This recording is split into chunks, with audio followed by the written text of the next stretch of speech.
Hello knitters, Barbara Benson here. I am an independent knitwear designer who likes to make knittertaining videos here on my YouTube channel, Watch Barbara Knit. Make sure to check in the description below where you can find all of the places I can be found on the World Wide Web, where you can get my patterns, how to join the Watch Barbara Knit Facebook group that we'd love to have you come over and chat, and how to support me on Patreon. Today, what we are going to do is in the spirit of an ounce of prevention is worth a pound of cure. So what I'm hoping to show you, and hopefully this will be especially good for beginning knitters out there, is these are 5 common knitting mistakes that pretty much every knitter is going to make at some point in time, and how you can avoid making them. Now, we're not going to be talking about how to fix them. Hopefully, we're going to set you up to be able to identify this as it's going wrong and not do it. So, I'm going to do, it's a little different than my normal videos. As soon as I quit talking here, there's going to be a little panel that's going to tell you the timestamps for each of the 5 things if you want to just jump directly ahead to them. And then each one will be in its own little section. So I hope that this is going to be helpful. It is 5 common mistakes that knitters make.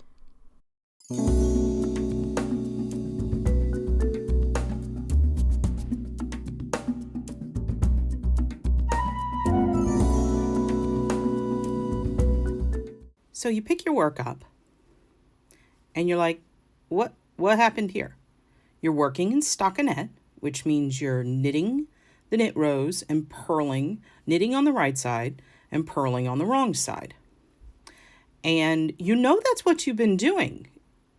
But what's happened here? What's happened here? And why is my fabric now at a weird angle? It's not hanging straight down anymore. It's got this kind of slant to it. What has happened here? And what has happened here is you've actually done an advanced technique. You just didn't know it. It's an accidental short row. And it is very, very common, especially so when you are knitting in the round. And what has happened is you have a right side and a wrong side to your knitting. In stockinette, it's fairly obvious which is which. In other patterns, not always quite so obvious. But what's happened here is you've been knitting along, right? Do, I'm knitting, I'm having fun. Isn't this relaxing? And something has happened.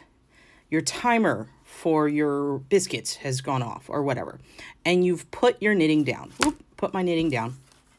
Here, I put my knitting down. When you've picked it back up, and this, as I said, is especially easy to do while knitting in the round, when you've picked it back up, you didn't really pay attention to if you were still on, it's like a week later and you don't remember if you were on a right side or wrong side row, and B, you don't really look at it. So you just pick it back up and you're like, I'm on a right side row, I'm gonna knit, and you just finish your row off and then you go do something else, and you've come back and you've picked it up. And that's what's happened. When you put it down mid-row, when you picked it back up, you were on the wrong side. Literally on the wrong side in this, but you did not work the side you were supposed to work. And you got an accidental short row. And what's going to happen is you have an extra row. And now we have 2 extra rows. Now this is used frequently in shaping, but when you're not meaning to do it, it can cause problems. Now, look right there. That is where it happened. And you see how there's a gap because it's not connected. How can we avoid this? And It's just you have to pay attention. A couple things. Whenever you pick up your knitting, if you are in the middle of a row or a round, your yarn should always be coming off of your right hand needle, assuming you are moving your stitches from the left to the right. If you're a mirror knitter, it's the opposite direction. But most people, I think the majority of knitters, you want this yarn coming off your right hand needle so that when you make a new stitch, it moves it off the left hand needle onto the right hand needle. What happens if you turn it around you get that gap, and see how it's really weird and awkward because you've knit in the top of the stitch you just made, and then you get this wacky gap. Number one fix, whenever you pick up your work, make sure that your yarn is coming off of your right hand needle. The only time this isn't the case is when you're at the beginning of a row. When you're starting your first row, everything's on one needle. So that is the only thing that breaks that rule. Unless you're doing, of course, short rows. Now, another way to avoid this is this fancy pants little doohickey here. It's a locking stitch marker. Once you get your pattern established, put this locking stitch marker on the right side of your work, and then you always know that this is the right side, and make it a habit. Whenever you pick up your work, look and see where this is so you will know by context. I will also link to a video I have that's about telling the right from the wrong side. So that's an accidental short row. You don't know why, but you're looking at your work and all of a sudden there's holes in it. And you're like, I didn't put holes on this. Well, an accidental yarn over is incredibly easy. What an accidental yarn over is it most frequently happens when you're transitioning between a knit and a purl stitch. So right here, I'm in a knit stitch. What you're supposed to do is move your yarn forward between the stitches, insert purlwise, and purl. And then your yarn's in front to get back to, your yarn's in front because you just purled. To get back to a knit, you're supposed to move your yarn between the needles and go to knit. Okay? The accidental yarn over comes when you're knitting like this and you're like, oh, it's time to purl, and you move your yarn forward, but it goes over the needle, not between the needles. And then when you purl, poof, bonus stitch. Now your yarn's in front. You're like, oh, I need to knit. So you move your yarn to the back, but don't go between the stitches. And look there, another bonus stitch. So it's moving the yarn over the needle, either front to back or back to front, when you're not intending to. And again, it most frequently comes when you're working between a knit type stitch and a purl type stitch. The way to avoid this is always make sure when you're switching from knit to purl that you're moving the yarn forward and back between your needles. Between, not over.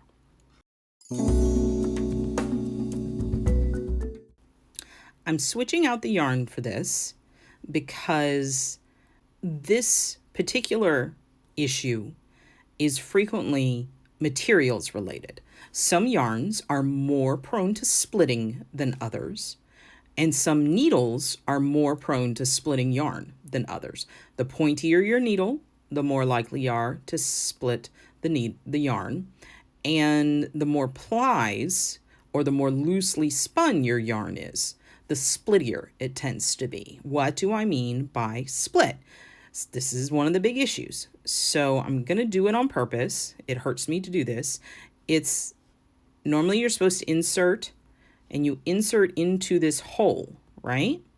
We've got this big hole here, and you insert into the hole and you make your knit stitch.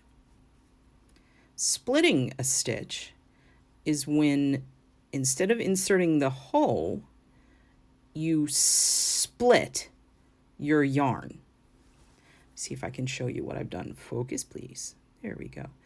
You see that yarn, I split the actual thread of the yarn. So there's some plies on one side and some plies on the other side.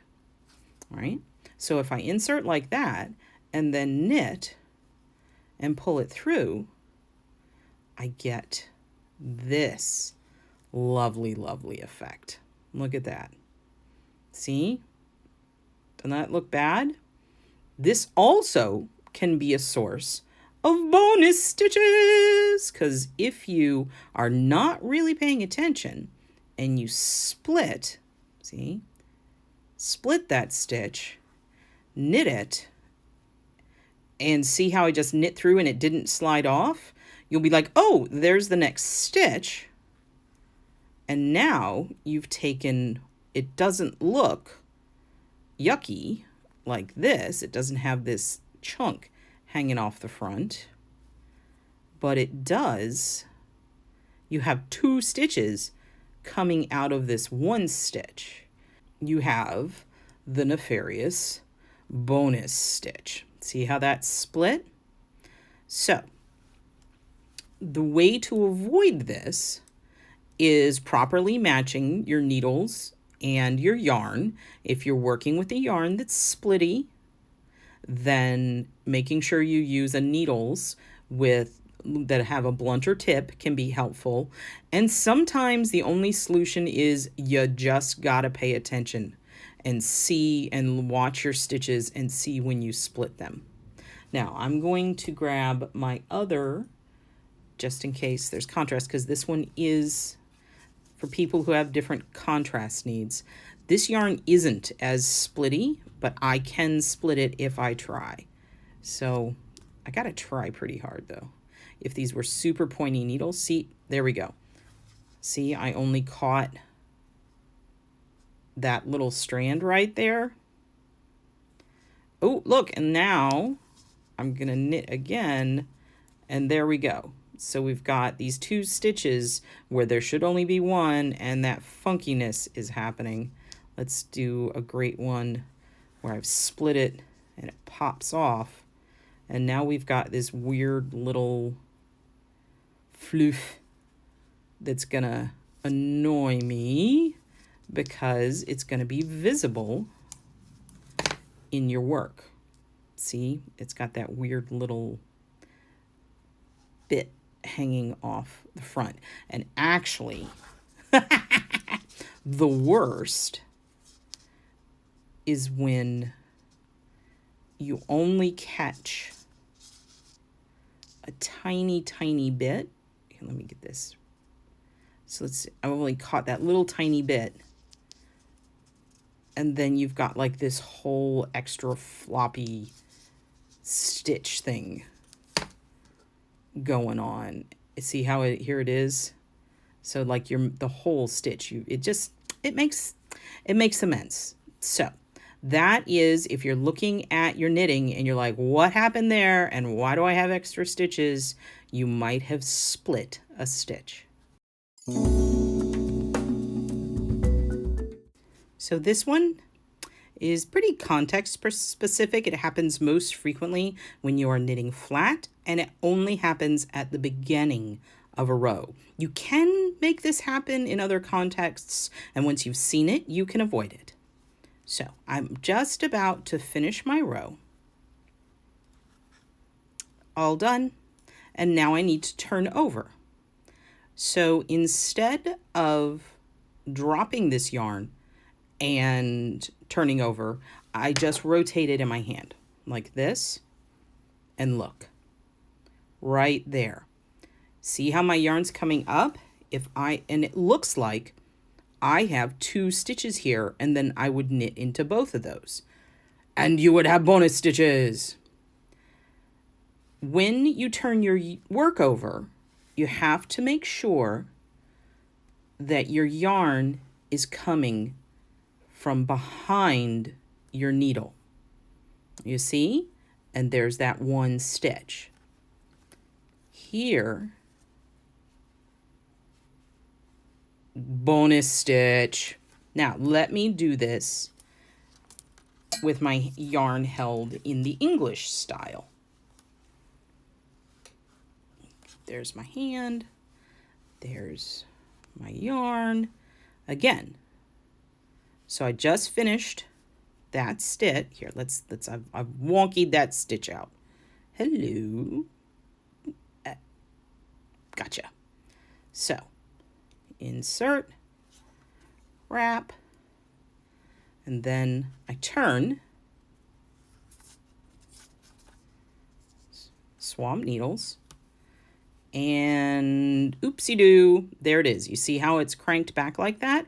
My yarn is coming sort of off the front, so you have to make sure that you wrap it around like this so that needle, so that stitch is where you need it to be, and you only have one stitch, not two stitches.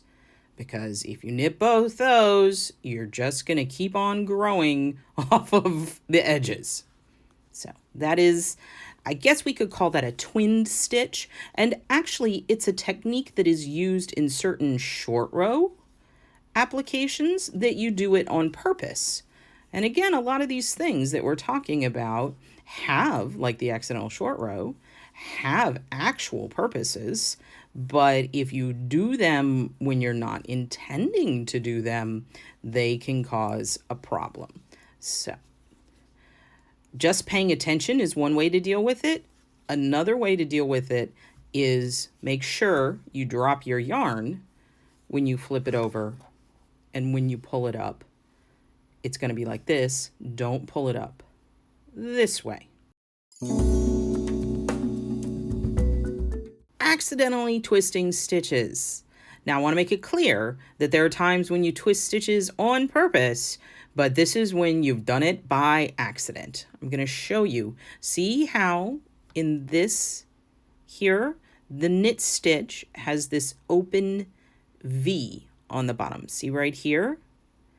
And look at this one. See how it's got that interesting, see how it kind of crosses and how tight it is? See, okay, this one below, open. This one crossed over. I also did it on this just in case you're having a hard time seeing that color. Here's a different contrast. You can see how they're crossed? They're open, and then they have these little twisties. And you might be like, whoa, how'd that happen? Or all your fabric might be like that. And you're like, what's going on? Well, typically, there are two ways or two issues that might be going on here. When you do a knit stitch, and assuming that you are just using Western style knitting, because there are different styles of knitting, and if you're doing a different style of knitting, this might not apply. But if you're a beginner and you're just learning Western style knitting, you always want to insert to knit. You insert your needle from left to right through the front loop. And what I mean by the front loop is you've got this stitch, and you've got leg number 1 and leg number 2. Leg number 1 is in the front, and leg number 2 is in the back. So you knit through that front leg. If you, instead of knitting through the front leg, knit through the back leg, you get a twisted stitch. Another way to achieve a twisted stitch, you're still knitting through the front leg, so you got that right, but watch how I wrap my yarn. The way you're supposed, again, assuming Western style of knitting, the way you're supposed to wrap is you bring it behind and wrap it counterclockwise from left to right, like this. You pull it through, you've got your stitch. If you insert and wrap this way, See, it's going clockwise, and you pull it through, you end up with a reverse mounted stitch. You can see that here. I'm going to slip it over here so we can see it better. We've got leg 1 and leg 2 are swapped. You can see the first leg you come to is in the back, and the second leg you come to is in the front. So that, in Western style of knitting, is reverse mounted. And then if you purl it on the back side, just, here, let's flip it over. When you purl it, if you purl it through here, it's going to twist it. Now, there's specific types of combination knitters and everything that do this on purpose. And then on the next row, they knit in it in such a way that it untwists it. But if you're getting twisted stitches that you don't want, it's usually one of these two things. Either you're knitting through the back loop, or you're knitting through the front row, you're knitting through the front loop and wrapping your yarn counterclockwise and getting reverse mounted stitches. So I am betting that some of those are probably familiar to y'all, or maybe you've avoided making those particular mistakes, but now you know. And possibly if you're helping a beginning knitter, or if you're helping another knitter who's made a mistake, it will help you identify issues that someone else might be having. You'd be like, oh yeah, I know what you did there. When people ask you, why is it growing? Where do these extra yarn overs come from? Why does that stitch look funky? Now you can say, oh, that's because of XYZ, and help them out. And hopefully I have helped you out. If you like this video, please give it the thumbs up, click that like button. And if you would like to be notified whenever I upload a new video, please subscribe to my channel and select notifications. Thank you so much.